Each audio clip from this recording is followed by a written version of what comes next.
श्री शिवाय नमस्तुभयं। दोस्तों नमस्कार।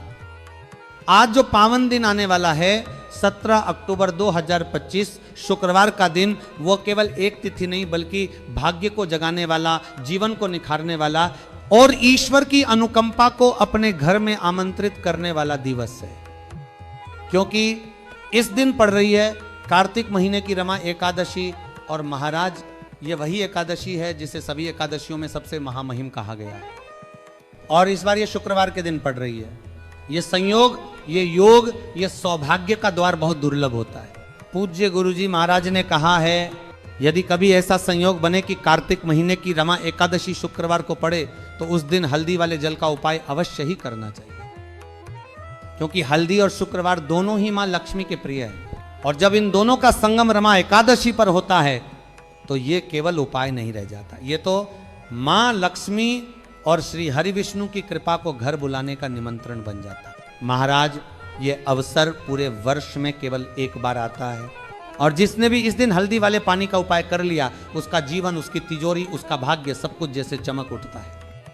तो भाइयों और बहनों, चाहे आपने अब तक ये उपाय कभी ना किया हो, चाहे पूरा साल निकल गया हो, पर यह 17 अक्टूबर शुक्रवार आपका आखिरी स्वर्ण अवसर है।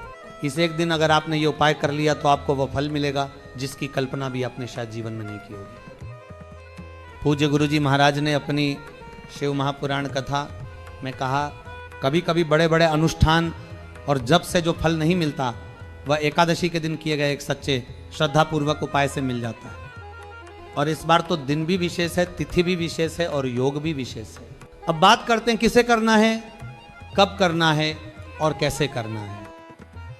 देखिए, ये उपाय घर की बड़ी माताएं या बहनें कर सकती हैं। अगर घर में कोई बड़ी माता या बहन नहीं है तो घर का कोई भी बड़ा सदस्य, पुरुष भी ये उपाय कर सकता है। और अगर कोई व्यक्ति अपनी व्यक्तिगत मनोकामना के लिए करना चाहे तो वह स्वयं के लिए भी ये उपाय कर सकता है। कहने का अर्थ यह है कि यह उपाय सभी के लिए खुला है, परंतु करना श्रद्धा से है महाराज। अब प्रश्न आता है समय का, तो सुनिए ध्यान से। ये उपाय आप सुबह भी कर सकते हैं और शाम को प्रदोष काल में भी कर सकते हैं। महाराज सबसे उत्तम समय प्रातः का होता है। स्नान करने के बाद शुद्ध वस्त्र धारण करके सुबह 6 बजे से लेकर 11 बजे तक ये उपाय कर लीजिए। अगर किसी कारणवश देर हो जाए तो दोपहर 12 बजे तक कर सकते हैं, पर इससे अधिक नहीं। और यदि शाम में करना चाहें तो 6 बजे से 8 बजे के बीच का प्रदोष काल सर्वोत्तम रहेगा। अब सुनिए महाराज, ये उपाय आखिर करना कैसे है। उस दिन प्रातः स्नान करें, शुद्ध होकर पीले वस्त्र धारण करें। पीला रंग मां लक्ष्मी और श्री हरि विष्णु दोनों का प्रिय है। इसके बाद एक शुद्ध लोटा या बर्तन लें, उसमें स्वच्छ जल भरें, उसमें एक चुटकी हल्दी डालें और थोड़ा सा गंगा जल अवश्य डालें। अब ये बन गया आपका हल्दी वाला जल, दिव्य, पवित्र और शुभ। अब सबसे पहले आपको यह जल अपने घर के मंदिर में छिड़कना है, मंत्र बोलते हुए नमो भगवते वासुदेवाय नमः या फिर जय श्री हरि विष्णु, जय महालक्ष्मी कहते हुए हल्दी वाले जल का छिड़काव करें। फिर घर के हर कक्ष में, हर कोने में छिड़काव करें। विशेषकर घर के ईशान कोण में यानी उत्तर और पूर्व के बीच की दिशा में वहाँ यह जल जरूर डालें, क्योंकि वहीं से देव ऊर्जा प्रवेश करती है।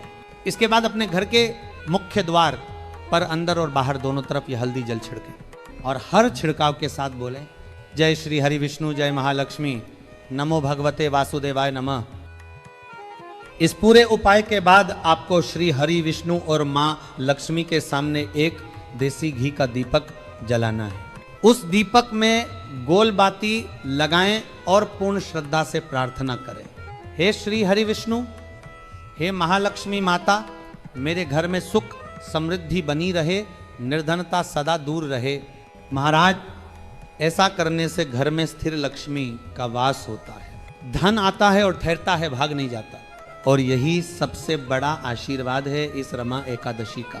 अब सुनिए एक और दिव्य उपाय। अगर इस दिन आप स्नान के जल में हल्दी की एक चुटकी डाल लें तो वह केवल स्नान नहीं रहेगा, वह भाग्य स्नान बन जाएगा। जिसे भाग्य का साथ नहीं मिलता, जिनके जीवन में कष्ट और निर्धनता का साया है, उनके लिए ये उपाय चमत्कारी है महाराज। हल्दी डालकर स्नान करने से आपकी कुंडली में गुरु बृहस्पति की स्थिति बलवान होती है और बृहस्पति मजबूत होने का अर्थ है धन, सौभाग्य और ज्ञान की वर्षा। हल्दी स्नान से नकारात्मक ऊर्जा दूर होती है, नजर दोष, क्लेश, रोग सब धीरे धीरे मिट जाते हैं और जब घर में सकारात्मक ऊर्जा भरती है तो मां लक्ष्मी वही निवास करती है। अब सुनिए तीसरा और अंतिम उपाय महाराज, ये उपाय है तिजोरी का स्वस्तिक। थोड़ी सी हल्दी लीजिए, शुद्ध